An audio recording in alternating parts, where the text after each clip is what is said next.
You're listening to the ATS Breathe Easy podcast, brought to you by the American Thoracic Society.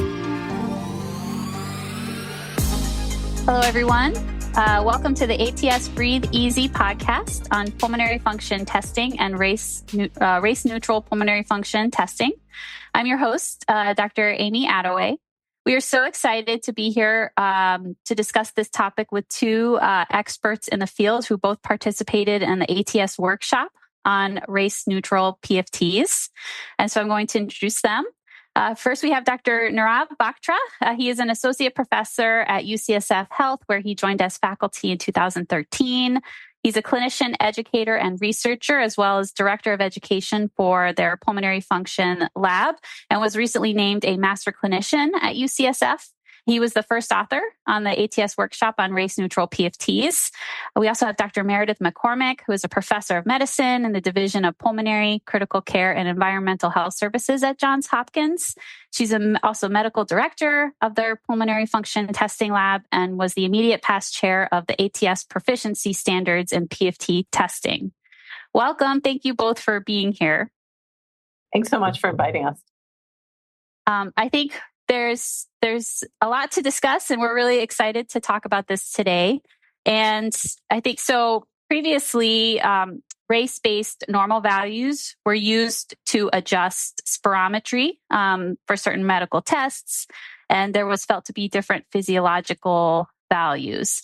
Maybe Dr. Bhakta, if you could kind of explain what pulmonary function testing is and what are some of the indications for testing in routine clinical care? Yeah, a great place to start for all of us to get on the same page about what a pulmonary function test is. We use it as an umbrella term to describe a few different tests of the function of the respiratory system. One of the core tests is something we call spirometry, and that's a measure of how much air can move in and out of somebody's lungs and how fast it can get in and out. Some of the other common tests are diffusing capacity tests and a lung volumes test. And so we call all of these things pulmonary function tests. There are some other measures of the lung function that we don't typically include in this category, but are also important, like pulse oximetry. So that's oxygenation of the blood.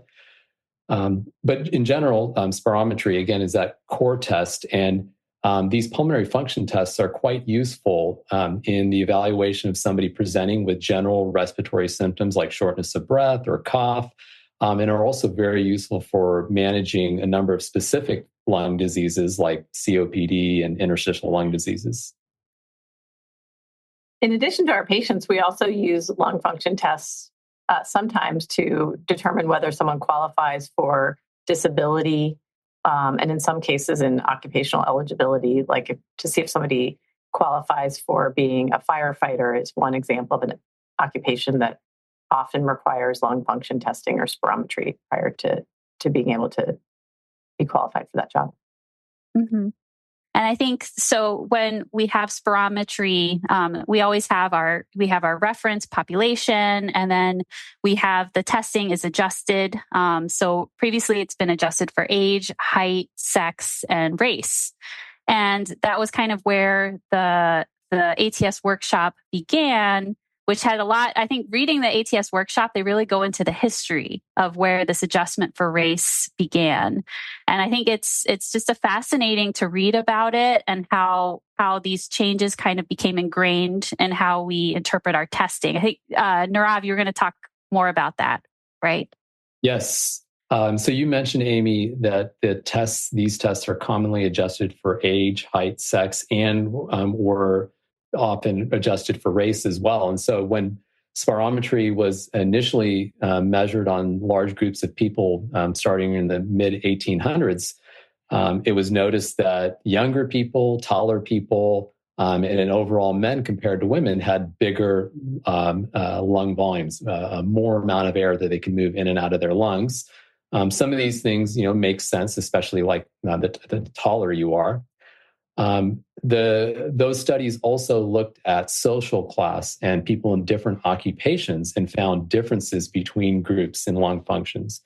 Very quickly thereafter, especially when spirometry came to the US a few years later, there was an interest in measuring lung function and then separating out the data by race, so black versus white. And that reflected the predominant way of thinking among the people who were making these measurements, people who were white, about differences between races and how that might associate with a common thinking about not only racial difference, but racial inferiority. And so that's how it became ingrained in that differences were observed and it fit people's ideas about racial difference. And so it got baked in. And it also reflected a general placement of race in medical algorithms.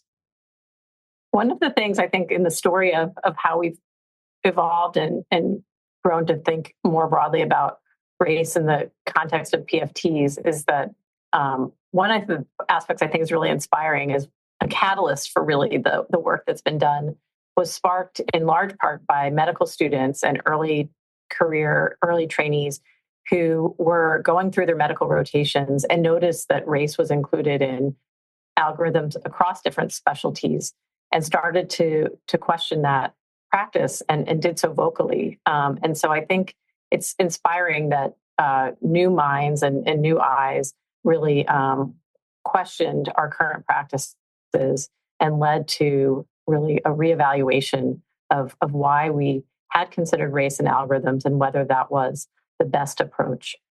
And I think, as Nirav mentioned, really, I think the practices over time were built on a construct that there are biologic differences by race. And really, as this has been reconsidered, a recognition that race is a social construct and that a lot of the differences that have been observed at the population level are likely the consequence of environmental factors and social factors and maybe occupational exposures and a myriad of things that don't can't be represented just by a self-reported categorization. It doesn't have a biologic construct behind it. And so in thinking about how by adjusting for these, using race to adjust these equations, what was and kind of looking back, and I know there's been lots of studies on this, what was the clinical significance of doing that? Are there some, and I think you had some examples you were thinking of, Meredith, right? Yeah, so I think, one thing that's important to recognize is that when we measure lung function, like Nirav was describing, measuring the airflow in and out or the lung volume size, those measurements are made and are reported in units like liters per second or liters of lung volume. And those are actual measured values. When we're talking about where race or height or age comes into play, that's sort of how we interpret the data that is measured by the machines. And so when we include race in an algorithm or in the way we describe or create predicted values or expected values, when we are using a race-specific approach, we have a Black individual, for example, who has their lung function testing done. We're comparing that person to the reference population that's self-identified as Black, and a white person with a race-specific approach would be compared to the reference population of white people that had their lung function performed. And so what that means operationally is for two people that have the same lung function, when you're using a race-specific approach, a Black person will have a higher percent predicted. So they'll have a value that is more shifted towards the normal range. And a white person will have a lower percent predicted and look more impaired for the same measured value. And so that can have implications clinically. And I think so, Nirav, there were we were thinking of some examples, and I think some you've seen clinically of what this may do. Yes. And so, piggybacking off of what Meredith was just saying about how the shifts can happen with the move if you compare people to just a group that's, overall higher or lower than another group, what can happen then is in the clinical space, If somebody needs a certain amount of lung function, say, for example, lower than a certain amount in order to qualify for a particular treatment, then comparing them to people like them who have a lower lung function on average will make them look more normal, whereas comparing them to, say, another group that has a higher lung function will make their values, the patient's value, look lower and making them more likely to qualify for that treatment. And then outside of the clinical realm, in sort of these healthcare decisions that we make, as Meredith noted earlier, the pulmonary function tests are also used in other settings. We can call them sort of administrative settings. And these include when evaluating somebody for whether it's safe and whether they're fit to do a certain job like firefighting or commercial diving. And then if they have a problem, an injury related to work, or they can't work for some other reason, and they are impaired and need to be considered for disability benefits, lung function can come into that decision-making to decide, does the person have lung function impaired to such a degree that they can't do that work anymore? And it really matters in terms of who you're comparing that person to. Mm-hmm. And so, and I know both of you were both very involved in this workshop, and I know it took, years to develop this project, but ultimately the decision was to recommend the adoption of race-neutral spirometry. So how is that, what did that mean specifically? Yeah, it has a specific meaning in this context, in that we recommended, based on some evidence and a lot of the things that we've talked about here today, to not use race when interpreting the pulmonary function test with reference values. And the way that's operationalized is to use a reference equation use one reference equation, regardless of what race category that person may be assigned to or self-identify with, rather than using a separate equation based on what race somebody is assigned to. And so we don't have to ask about somebody's race and don't have to select a race category then in the pulmonary function laboratory anymore. And we just use one reference equation. The specific reference equation that was recommended for spirometry was something called GLI Global. And often the year 2023 is sort of attached to that as well, just to distinguish, that's the year that it came out in a publication, and to distinguish it from another set of GLI equations that were published in 2012. And so GLI is the Global Lung Function Initiative, kind of a global group whose goal was to collect high quality pulmonary function testing reference data from a large group of people around the world. And this specific equation, what it does is it takes an average of people who are already assigned by the investigators into different racial groups.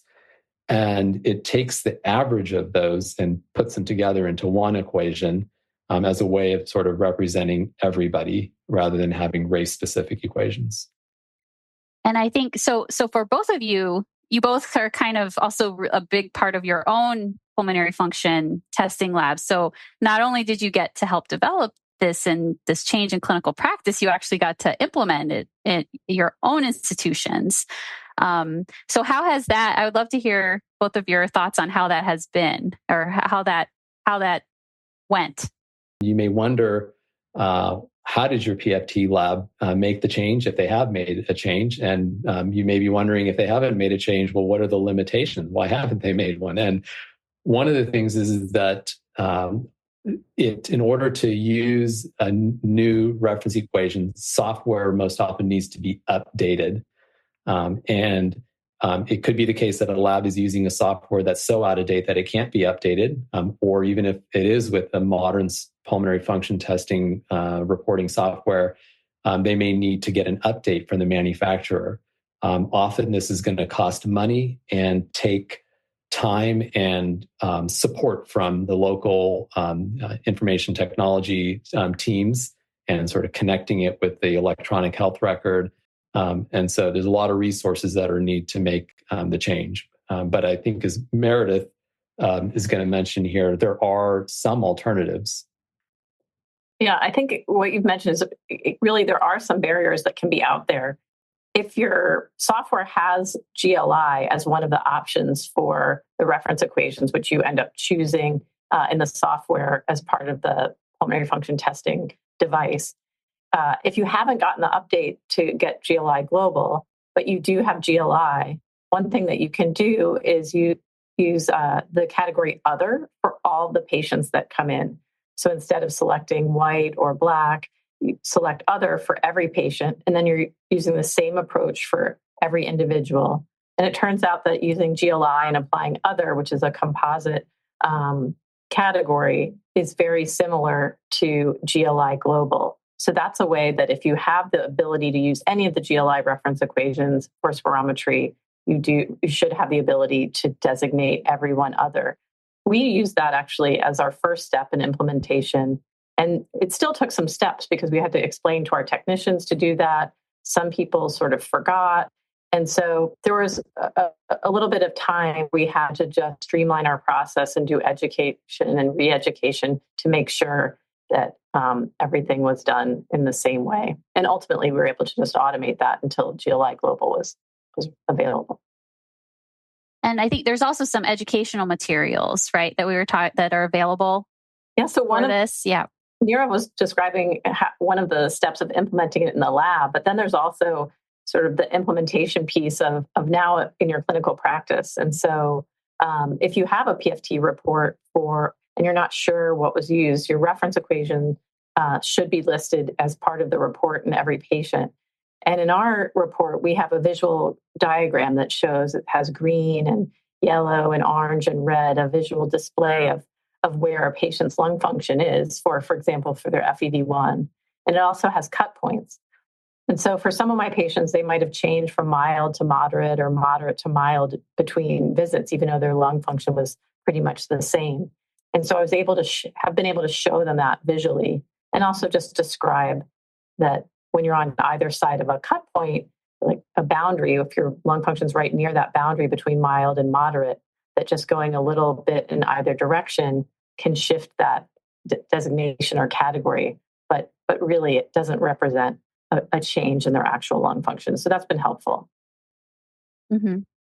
It makes us all think about like how we define disease, right? We have these cut points, right? Is there something you've noticed in your clinical practice?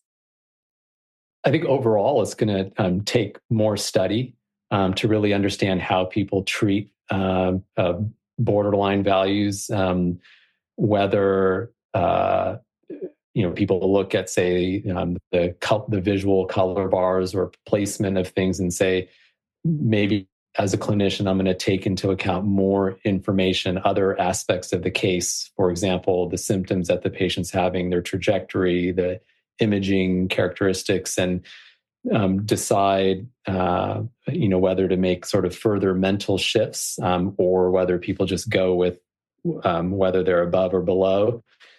And so there's going to be a lot of investigation, I think, on the heels of this change in laboratories to understand how people's practice changes given the shifts.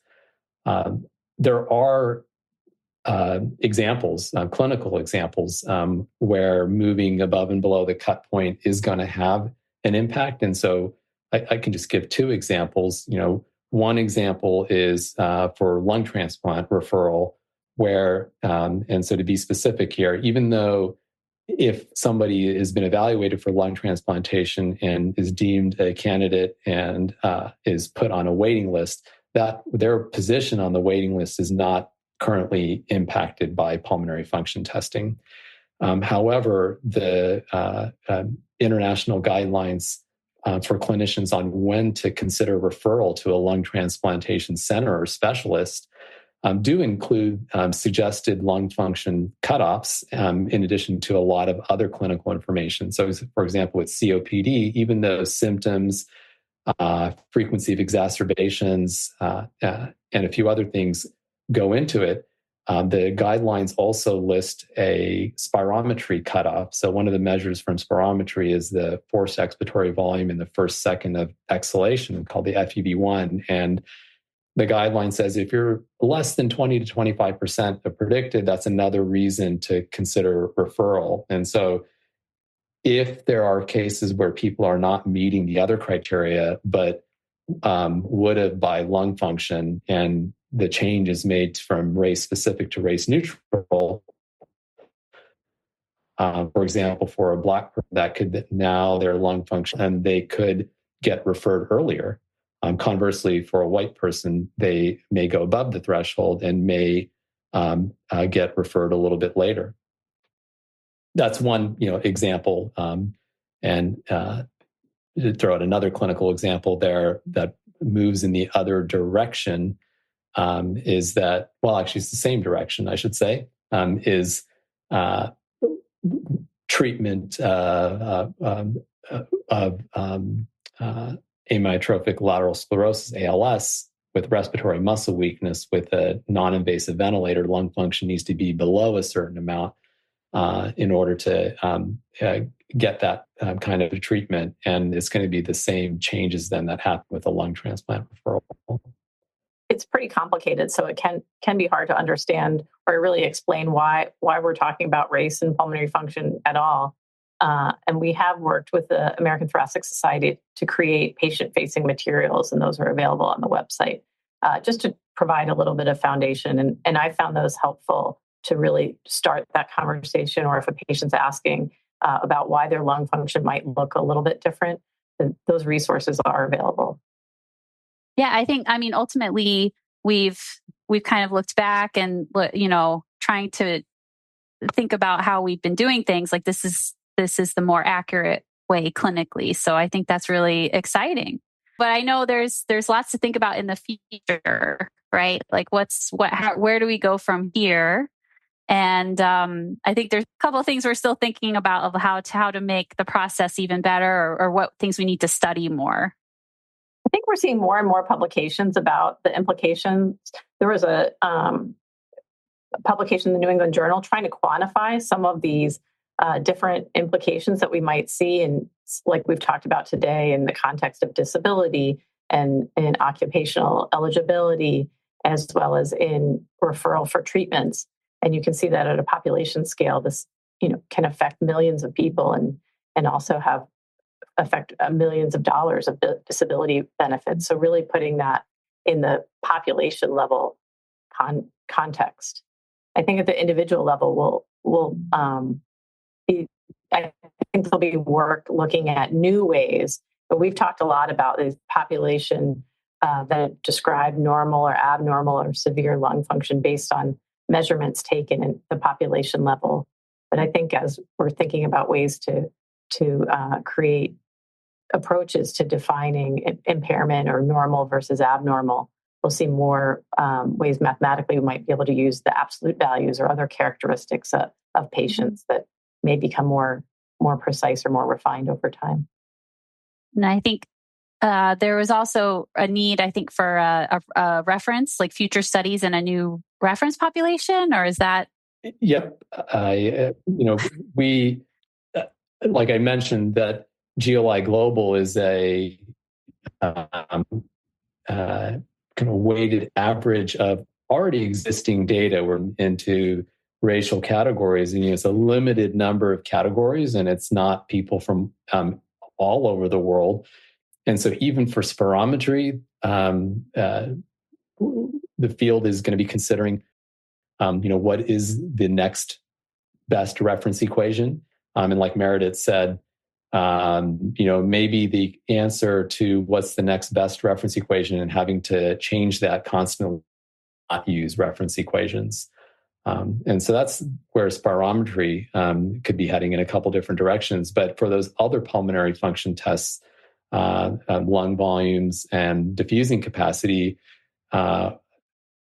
even more work needs to be done. I think unlike for spirometry, where there is data on a diverse group of people, even though it doesn't represent the full diversity of the world, It's even more limited for lung volumes and diffusing capacity, where only people who were categorized as white or of European ancestry are included in the reference equations for those. So the currently recommended reference equations are not an average of different racial categories or a diverse group of people. And that is important to take that into account when interpreting these tests together, in that you might, for people near the borderlines, get one answer from spirometry about whether somebody's abnormal or normal or mild or moderate or severe, and get a different answer from one of these other tests like lung volumes and diffusing capacity. And so we do need more diverse population data for lung volumes and diffusing capacity. Mm-hmm. And I think there are efforts underway to try to gather that data internationally, but of course, it's not something that can be done immediately. So while we're waiting for those data, we're trying to think about approaches to use the data we have in hand. Mm-hmm. Yeah. Well, I mean, that's great. I think it's such a wonderful story, and how you both have worked so hard in making a change and then implementing it at your own center level. So I think there's lots to do, but it was just wonderful to have this discussion today. So thank you, Dr. Bhakta, Dr. McCormack, for this enlightening discussion on pulmonary function testing and race-neutral testing. And thanks to our listeners for joining us today. If you haven't yet done so, you can register for the ATS 2025 International Conference in San Francisco. There will be great opportunities to network, get hands-on training, and hear the latest science. Go to conference.thoracic.org today. Members get a discount on conference registration. You can become a member or renew your membership to take advantage of the savings. See you next time. Thank you for joining us today. To learn more, visit our website at thoracic.org. Find more ATS Breathe Easy podcasts on Transistor, YouTube, Apple Podcasts, and Spotify. Don't forget to like, comment, and subscribe so you never miss a show.